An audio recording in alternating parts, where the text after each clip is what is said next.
It was beyond my wildest dreams to find myself in the kitchen, cradling a cup of lukewarm coffee, my gaze fixed on my phone as I pored over a text message from my son, reading it repeatedly. It was straightforward, yet it hit me with the force of a lightning strike.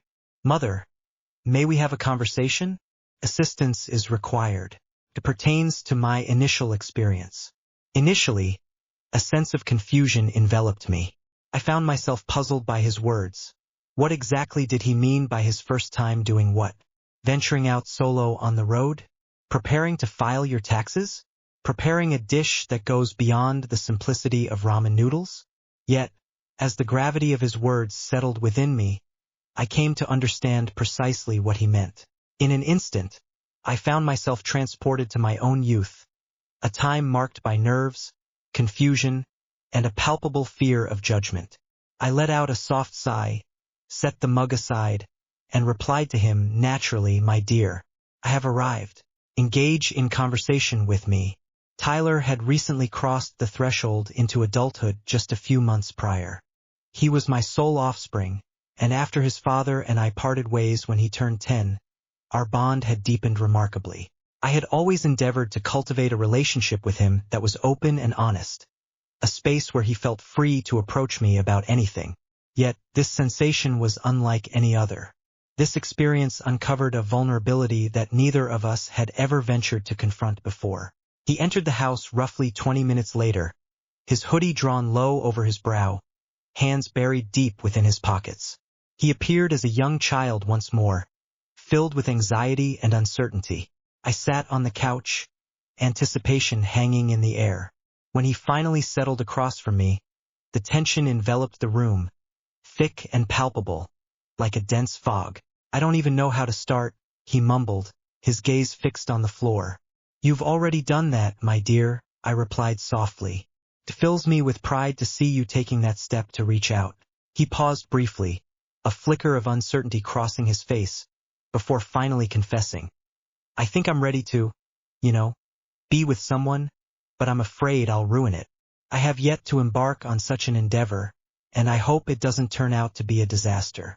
There's no one else I can confide in regarding this matter." His words tumbled forth in a hurried cascade, and once he finished, he appeared as though he wished to vanish into thin air. I lingered in silence for a moment, allowing him to draw in his breath. This moment held significance not solely due to the subject at hand, but also because of the trust he placed in me by choosing to share it. As I started, I approached the matter with caution, and I must say, I am truly pleased that you sought my counsel. It requires a certain bravery, and I'm not here to pass judgment or create any awkwardness. My purpose is to ensure you feel secure, intelligent, and valued in every decision you undertake. He released a breath, as if it had been trapped within him for an eternity. He expressed a desire for it to hold significance, emphasizing that he wished to avoid the sensation of wrongdoing. The weight of expectation is palpable, and I've observed the discourse surrounding these matters in the digital realm. Everything feels so artificial.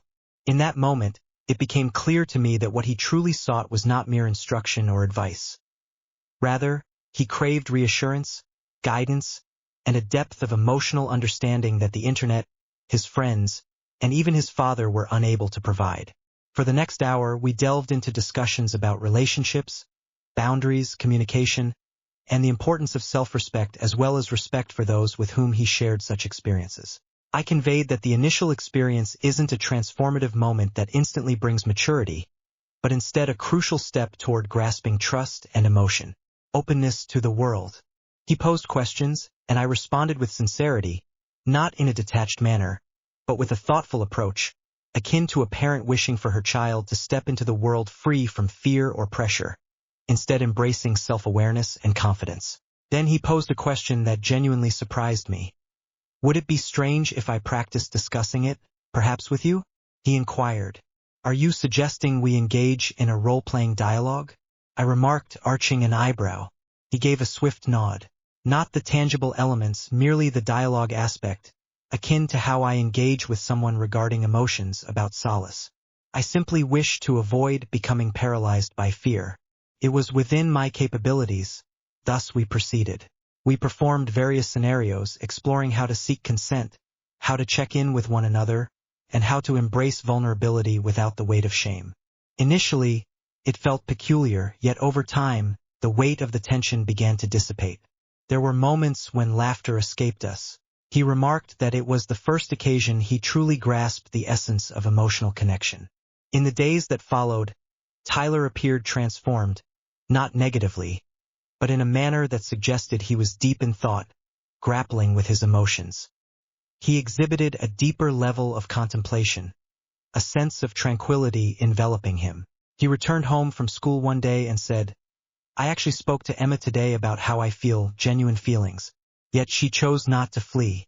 A smile graced my lips.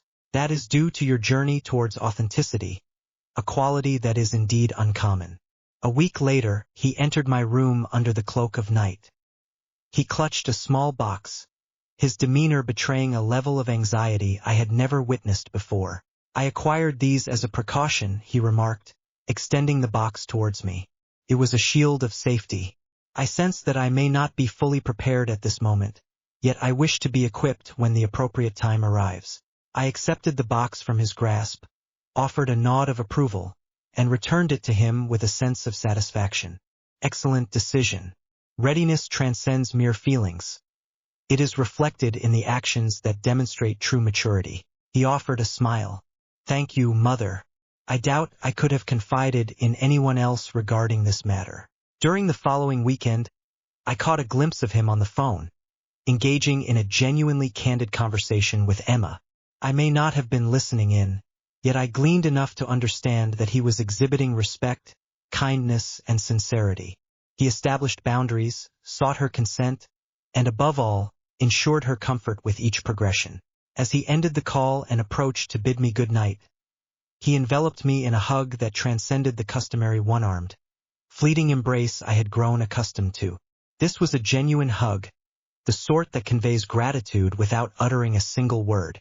That night, I found myself awake for some time, not out of worry, but in the profound realization that I had just observed my son embark on his first genuine steps into adulthood, not through defiance or concealment, but through a tapestry woven with honesty, courage, and trust.